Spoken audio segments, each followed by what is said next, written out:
दोस्तों, क्या हो जब आपको एक मौका मिले कि आपके एक बटन दबाने से पूरी दुनिया में जितने भी लोग हैं सारे गायब हो जाएंगे और यह पूरी दुनिया आपकी हो जाएगी, तो क्या आप उस बटन को दबाएंगे?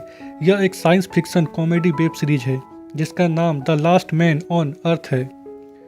कहानी की शुरुआत एक रहस्यमय वायरस से होती है। फिल मिलर पृथ्वी में आखिरी बचा हुआ इंसान है जो कि एक बस को लेकर पूरे अमेरिका में घूमता है ताकि उसे कोई जिंदा इंसान मिल जाए। वह हर एक स्टेट के हर एक शहर में जाता है और एक मैप में क्रॉस का चिन्ह लगाता है। पूरा मैप क्रॉस के चिन्ह से भर जाता है।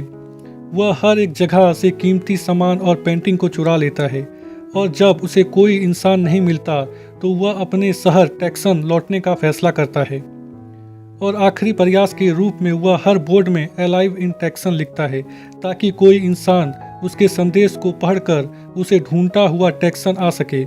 फिल मिलर टेक्सन में सबसे बड़े घर को अपने घर के रूप में चुनता है और चुराए गए सारे सामान और पेंटिंग को उस घर में लगा देता है और अपने फैमिली को याद करता है। रात के समय वह गॉड से अपने किए गए कामों के लिए माफ़ी मांगता है और अपने लिए एक लड़की की मांग करता है।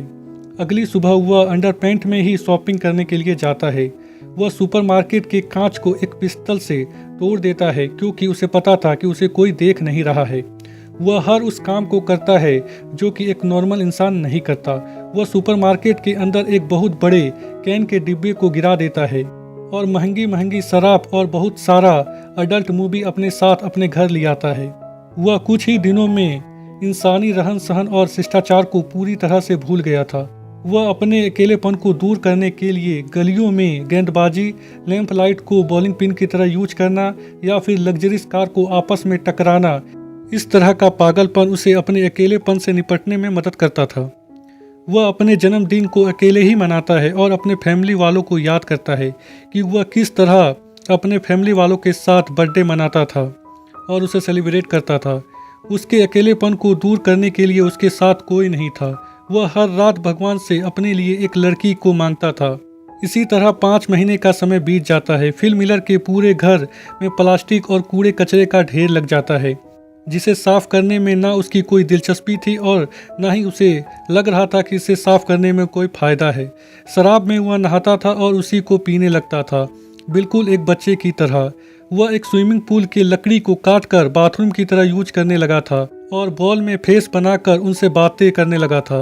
रात के समय वह एक लड़की के स्टैचू को घूरता रहता था और हर समय लड़की और सेक्स के बारे में सोचता रहता था। वह उस स्टैचू को किस करता है पर उसका हाथ टूट जाता है और इसी के साथ फिल मिलर का दिल भी टूट गया था।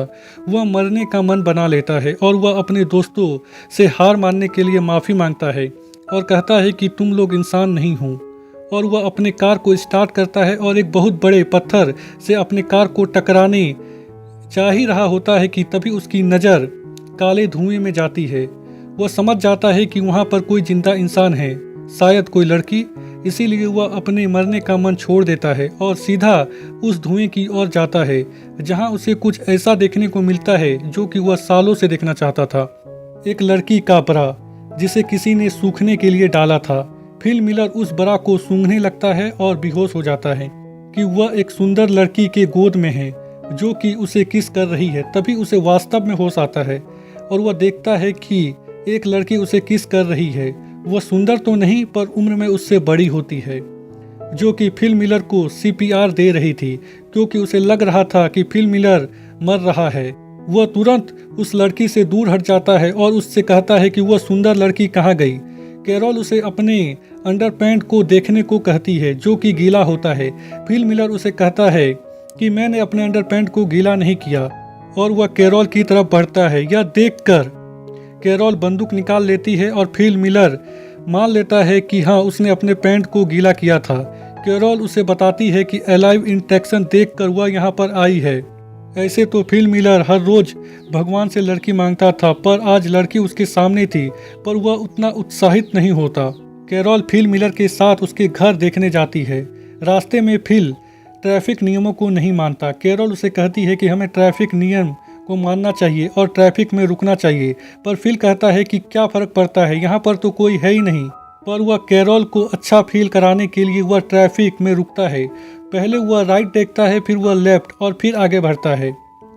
कैरोल फिल के घर देखकर चौंक जाती है क्योंकि उसके पास दो पूल थे। उसमें से एक को उसने शौचालय बना रखा था और दूसरे को कूड़ा फेंकने का जगह।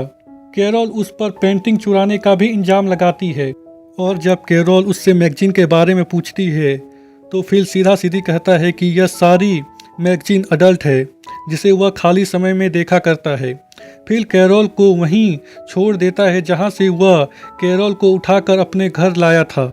अगले दिन जब फिल उठता है तो वह देखता है कि कैरोल उसके घर की सफाई कर रही है। फिल बोलता है कि किसी के घर को साफ करने से पहले उससे पूछना चाहिए। कैरोल कूड़े को वहीं फेंकने लगती है। फिल उसे रोकता है।